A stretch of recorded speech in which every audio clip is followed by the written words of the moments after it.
Hello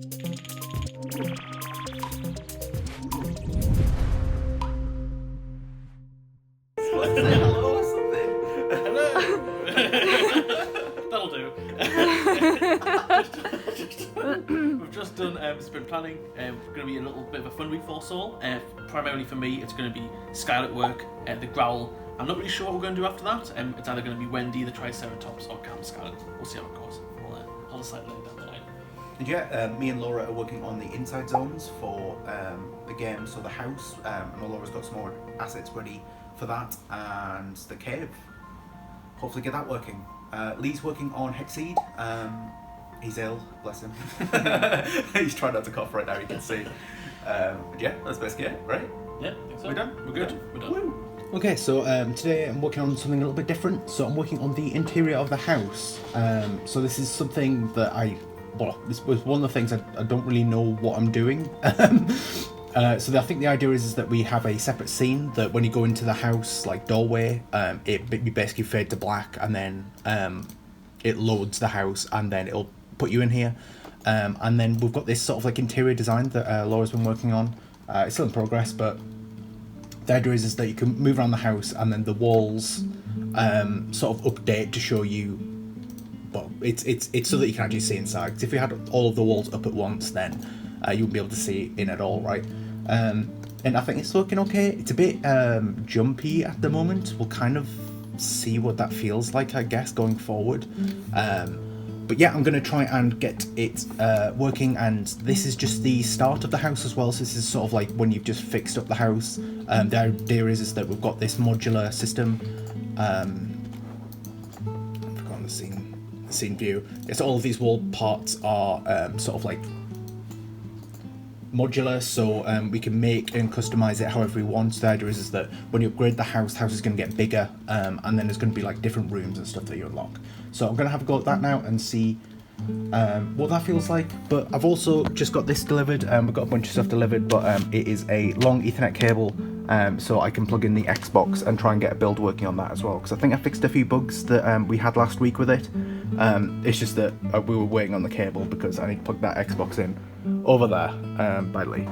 Lee's in today. He's trying not to cough. Okay, so I've got the Xbox working properly. You can see that there's only one error now, and it's just complaining that there's no Discord integration. So that's fine.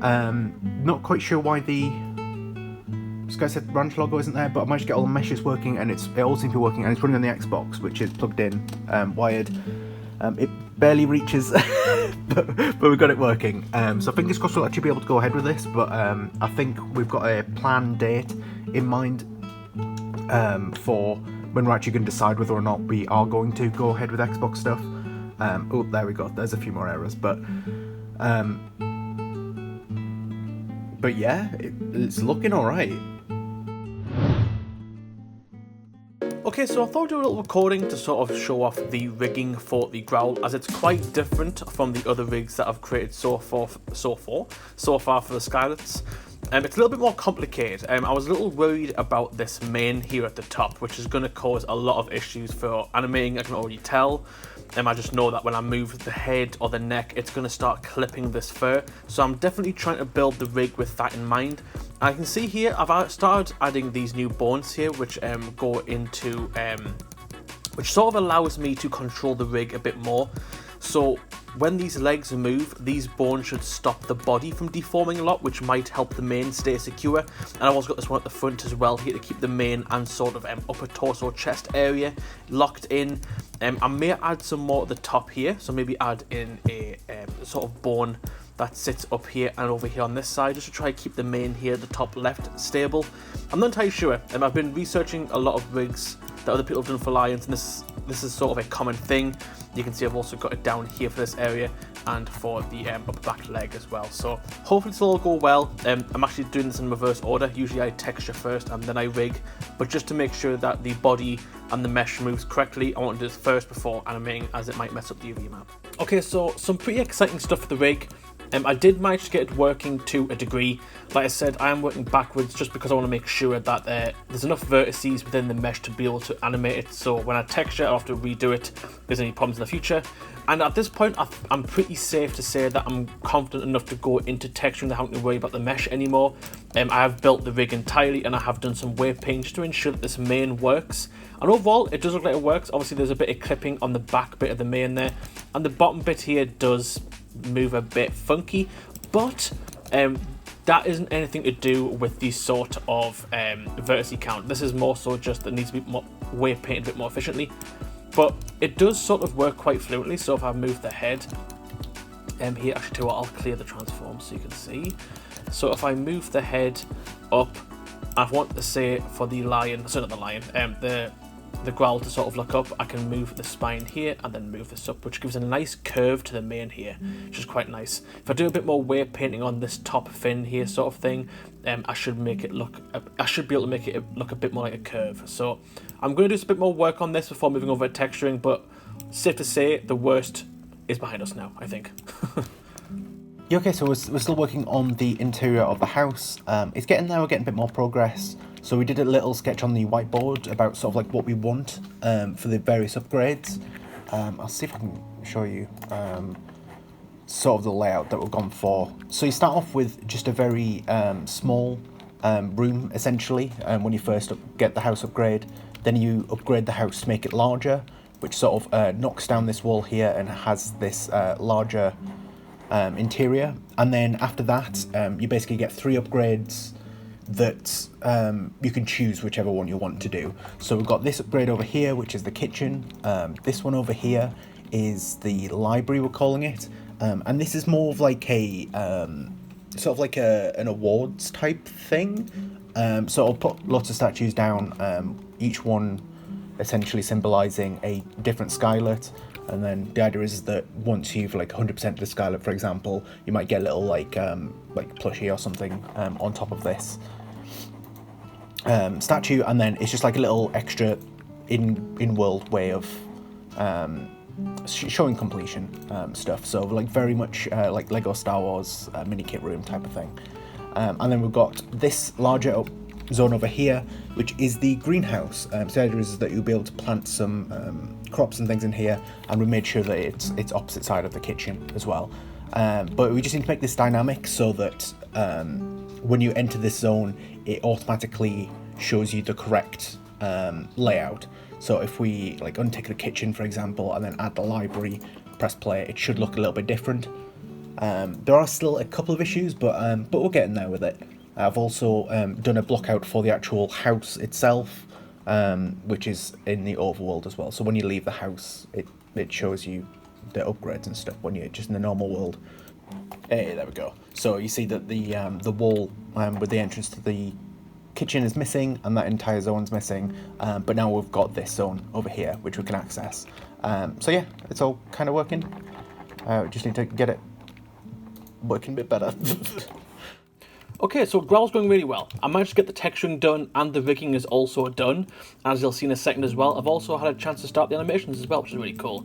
But yeah, overall, the texturing went really well. I really enjoyed it. I ran it past Hyped as well, so he can have a look at it, and he seems like it. So I did incorporate everything that was on the 2D design. And in 3D, it does come out just as good. The colour palette that Hyped picked works really well. Definitely gives off some sort of fiery vibe, which I really like. But anyway, back into Blender, the rig does work. Like I said, I was doing it in reverse order, and overall I think that panned out as everything seems to work in order, and I also got the main to work really well as well. So as you can see here, I've been working on some animations, only a few so far, but the happy one looks really cool. So he kind of stomps and raises his head like a proud lion, as it would. As you can see here, the mane works quite well. This is unintentional, this bit down here, but this bit of like fur kind of like moves on its own. It's completely unintentional. I think it's because I must have missed a point of weight painting, but it's really helped the overall sort of weight of the mane. As you can see here on the top of the ears as well, it works quite well too. So overall, quite happy with these. I've done the happy, the idle. Idle's quite simple as usual. And I'm currently working on the sad. The sad isn't done yet, but it has sort of got a basis here. it's sort of the opposite of the Abbey. He goes down on his knees rather than not his knees. He sort of like lowers himself down rather than raises his proud body up. But yeah, I'm going to counter these and keep ahead of schedule. So yeah, so far this week has just been Hexseed work, getting as many levels done as I can. This one's still in progress. That's why there's no mechanics on or anything yet. But in terms of how far we're getting on, yeah, I managed to catch up quite a lot with what was missing from last week. So I've got 3 cards across already. It's only Wednesday, so yeah, but I'll catch up with what we have left off from last week, and then we'll be on track with keeping up with this week as well. But yeah, just back on making levels, and we'll get as many done as we can. Okay, so alongside doing the animations for the growl, I've had the chance to do something a little bit more creative today, and that's making the magpie character for Cam. They wanted to name it the Skipling, which I think is a really sweet name, as magpies do kind of skip, so that is a really creative name for them. And so far it's going really well. They really liked the sketches that I did initially of the Skipling. Where have they gone? I have lost them. There they are. These were meant to be sketches, but they really liked the sort of design, and I have tried to incorporate that into 3D as much as possible. Obviously, when putting it from 2D to 3D, the design does change a little bit in terms of anatomy, but I have doubled down on the sort of fur aesthetic at the top here, as Cam really liked the sort of fur at the top, and so far it's come along really well. They did say they wanted to change up the feet a bit from the 2D design to make it a bit more bird-like, and that's completely fine, so I've implemented that in. And overall, it's come along pretty well. I don't think it's going to take too much longer to do the model. As you can see, I'm currently working on the beak. And I wanted the beak to be a bit different from the chirp, so I'm just sort of trying to work it into the mesh a bit more. And that's needed the tail, and that's pretty much it. Yeah, it's come along pretty well. Okay, yeah, so it's been a busy couple of days for me. I've just been trying to work on inside zones. It turns out there's a lot of issues that that are sort of being caused when you actually return back to the normal world. This is just a quick block out that Laura did for the cave. The skybox should be darker, but we'll fix that. But yeah, when you return out, there was a lot of issues that we were having. Like the grass wasn't being visible, and I think Laura spotted a bug of, so you can't modify the floor properly anymore now that I've returned back out. But the house lockout seems to be working quite well, and I've also been working on just going through this list of feedback that we've got from our Kickstarter backers who actually have access to the game already because we're in alpha. Just going through those and resolving any issues. Mostly they were just stuff to do with, it's just minor stuff really. So like one of them was like if you are in the build menu, when you are like selecting different items, the cost didn't update, stuff like that, little things that I've missed. And yeah, it seemed to be going good. It's just a shame that the inside zones need a bit more work next week. Have a look in here as well. Why is the door wonky? Anyway. I'm being covered by your size 12s. Oh, clown shoes on. Guys, it's the weekend. It's the weekend. Try not to cough. Yeah. Yeah, pretty busy week. It is the Vistas release week for us here in the office, so that's the Vistas 3 DLC for Colour Pixels. Make sure you check that out if you haven't already, because that came out last week for you guys watching the video. But we do have the Hexseed DLC coming out next week as well, so if you're a Hexseed fan, make sure you head over and wishlist that. If not, go to the ES4 pass and buy it now, and you can pre-order them all by getting the ES4 pass. So Yeah. check that out.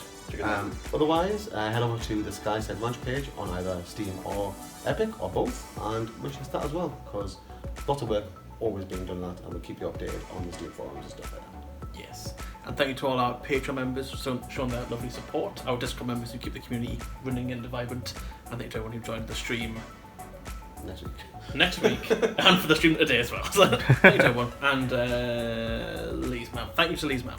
Lee's mum. Nice. Lee's mum never gets any support. I couldn't help but notice that Jack was just watching the TV the entire time. I was. I couldn't. There was